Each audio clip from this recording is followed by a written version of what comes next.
Seraphim September is about to wrap up soon. However, we're still in the pocket, getting all of the lessons, getting all of the architecture available to us internally, all of the downloads, all of the codes. And what's amazing is we're here to spread our message. I am Uncle Makara, all relations. And welcome to Primal Sutra. This is my YouTube channel. But this is greater than a YouTube channel. This is a movement. This is a resonance chamber. This is where you activate your flow, that sense of peak presence, that sense of absolutely locking in and becoming the greatest version of you. To chip away at the character that you're choosing to become. And today I want to speak about Flowtopia, which is the flow utopia. Now, whenever it comes across utopia, and you could look up any video on YouTube on utopia, all of it is pushing it away, discounting it, thinking it's whack, thinking it's not possible, right? And constantly feeding you fear narratives. Has anybody else experienced this? There's a reason why dystopia was a big keyword back in the day, right? A little while ago, actually, a few years back, dystopia was a popular buzzword, a keyword that we most Googled. So which one are we imagining? Is it a dystopia or a flowtopia? Because if you're choosing the fear agenda, you're gonna keep yourself more stagnant and stuck. And then you'll wake up one day and realize, where did all of the years of my life go? Maybe some of you are feeling like this right now. But now it's time to revitalize that change, get your mojo back. Start to understand that there's something greater happening underneath this mask, this filter, all of these different things happening. There's no room for secrecy. There's no room for hiding things, because that's how utopias crumble and how we've seen it crumble over many years. So yes, there's issues with freedom of speech. There's, governments being toppled right now. There's this revolutionary, rebellious energy right now of the outlaw that is slowly starting to transform the outer edges of this broken system. And we can only do it by being outsiders, by understanding we're from the outside looking in. We're in the world, not of it. So you stay engaged, but you don't get entangled. You move along shadows, but you don't become a shadow. You honor the drama that's unfolding right now, but you know it's just a stage.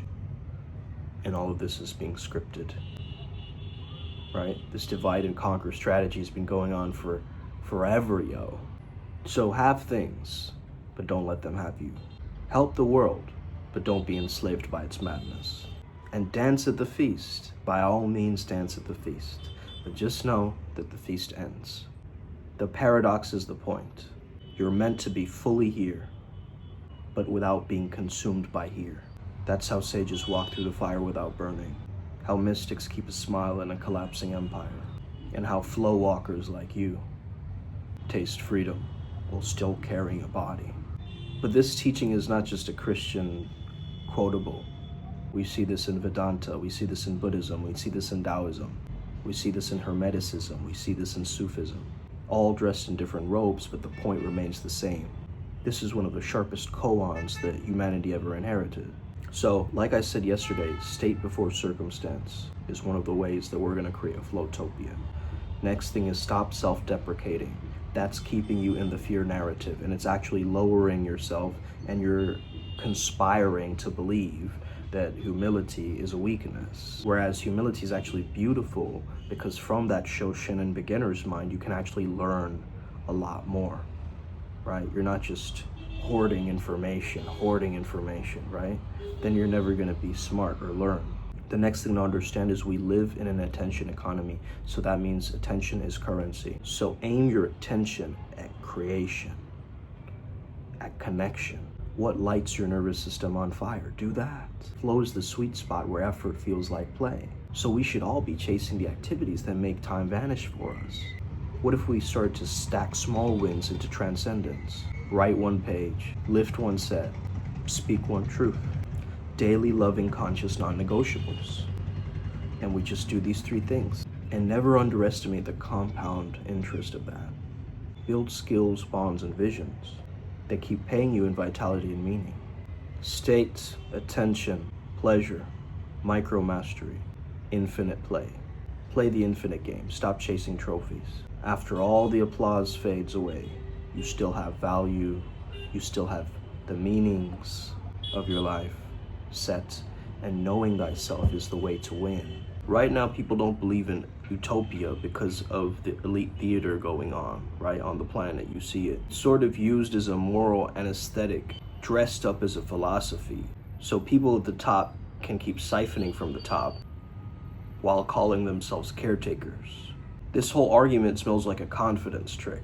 Yes, we've built paradise, but it's only sustainable because somebody else suffers. Don't look, you'll break it. That's not wisdom. It's a PR script for maintaining extraction. Let's look at that. You don't get to justify brutality because it makes the numbers work. You don't get to say dignity is optional when it's inconvenient. Here's the other truth. Cynicism is the worst enemy of repair. When we whisper it's inevitable, and we understand that there's sometimes doom and gloom headlines in the news, we now understand why they don't want us to be in a utopia. They will always be talking negatively about it. So what is this about our projections on this paradise? And that is exactly the fear agenda. To teach people to be afraid of trying, and they'll happily keep the status quo for you. But Flowtopia is the antidote. Flowtopia is not a fantasy, I'm saying, with perfect angels and zero friction. That's not what I'm talking about. I'm talking about a design methodology, almost like a cultural OS, right? A cultural operating system, and a moral engineering practice that aims to maximize our human flourishing while abolishing the holes underneath the floorboards. It treats good as a project, iterative, measurable, auditable, not a parable used to excuse cruelty. So here is the real scaffolding of the new earth, and these are the blocks of Flowtopia. Number 1, dignity as constraint. Don't trade your dignity. Rights are not negotiable line items. Build policy so dignity is a non-circumventable constraint. No cost-benefit analysis is allowed to cross that line. Number 2, transparency infrastructures, public ledgers, independent audits, whistleblower protections, community monitoring. Make secrecy attacks on institutions. If you can hide it, design it out. A care economy valuation. Pay the caregivers. Decommodify essential care. Make the invisible visible and billable. If a society's prosperity depends on care, stop pretending it's free labor hidden in corridors. Number 4, decentralizing of power. Don't let these tiny committees decide the fate of millions. Localize authority. Distribute accountability. Power concentration breeds holes. The elites will scream risk. They label you naive, weak, or sentimental. Let them. Their cynicism is their weakness. Power built on secrecy cannot thrive in this world that is valuing authenticity, transparency. We need civic imagination training. I'm serious, because we need to teach the citizens to imagine a better future. Because if they cannot imagine it, how will they possibly change it? And of course, finally, a culture of flow state. Not grind, not fear, but productivity maxing. It's about aligning state, skill, and purpose so people can finally start to create from abundance, not scarcity. Pleasure and presence are not luxuries. They're signals of a system's health. Now, power that needs hidden suffering to function is inherently brittle. Once you expose it, it scrambles. Now, some of the advice that I want to give to the audience when we are going into this new earth, because this world, the way that the Matrix runs is when someone sees a very super humble, modest person, they don't treat them with respect, right?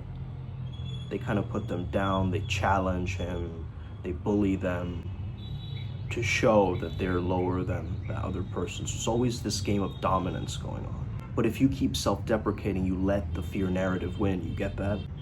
You romanticize humility as cowardice. But once you know yourself, you stop apologizing for your desire and clarity. This solar eclipse that happened was an opportunity for us to work with our shadow material and transmute it. Use these portals to pry open your edges so that you can lead with that much more heart. You know, when we start feeling cold as individuals, as almost harmonic, right? Cold, satanic. Or we start feeling so high and elated up that we get tossed around in the clouds and then we have no grounding. So this is an aspect of harmony that we have to create within ourselves. Harmony is the result. And about the channeling, what I want to say about channeling is, don't worship the messenger, take the message. Do the internal work. If an oracle hands you a template for change and you hand it back for your comfort, then you've betrayed the message. Because this universe is trying to get you to wake up through as many ways as possible. Free speech being censored? Of course it is. And if the system can't tolerate critique, then it's rotting. Protect speech, but also make it generative. Debate, pilot, test. And don't let censorship be the final judge. If your utopia needs a hole in the floor, it's not a city, it's a mausoleum. Pick one institution in your town that normalizes harm and design a 5-year abolition plan. Budget it, publish the KPIs, invite public observers. See, Flowtopia is not a daydream. We gotta take action on it. It's engineering ethics and radical imagination and abolitionism and a sense of care. And personally, I refuse to be anesthetized by a cynical philosophy and society, while people at the top are sipping the dividends. So this is about repair over resignation, design over excuse, creative courage over comfort. So stop letting fear be the story that leaves its holes open. Build systems that make hiding impossible. Now that doesn't mean interrogate people, surveillance and on people. That's not what I'm saying. Respect the privacy, but revalue care, decentralize power, run experiments. Use the eclipse to clear your head right now. And then teach people what's possible to build. And imagine it, and then they'll build it. You can become 1,000 people, yet still remain yourself. Our scars and our battle scars of fighting the spiritual war is very clear. And a lot of people, I think, refuse healing because they think it's weak, because they think that that's not what they need, because they try to justify some other explanation and alternative towards all of this trauma that we're facing. But what if we could establish such a cool and good feeling within internally so that we can start to crush it from a way different level, right? And once we have that way different level, everything else will start to click and unfold the way that it should. Gods and goddesses in training, if you enjoyed this video today, make sure you hit the like and subscribe button, share this with a friend. Perhaps if we all put our minds together, we can actually create this flow utopia and just start putting our ideas together. Let's start brainstorming in terms of things that we can do to really better the planet right now. Perhaps we could do this as adepts, but also in terms of the greater free community. So if you join, let's get it. Upward spiral, gang. May we never be the same again. Thank you for watching. Os.